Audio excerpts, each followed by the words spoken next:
First responders tonight participating in a mock disaster drill at the Appleton International Airport. Drew Best shows us that training.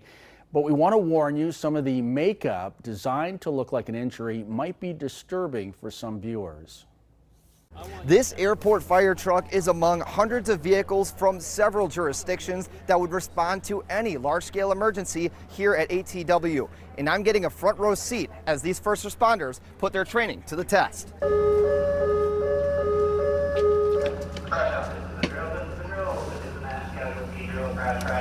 Emergency sirens prompt all crews to spring into action.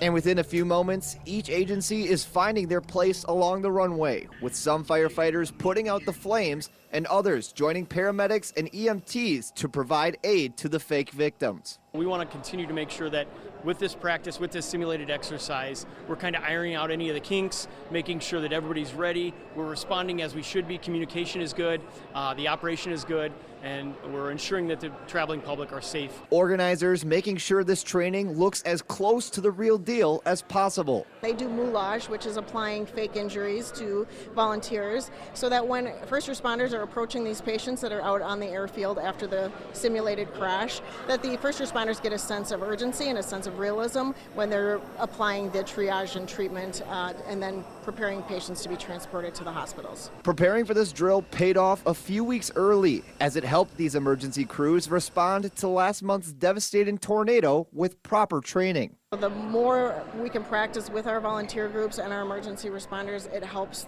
the people who are impacted get back to normal a little bit quicker. We really will take all the help we can get during these events.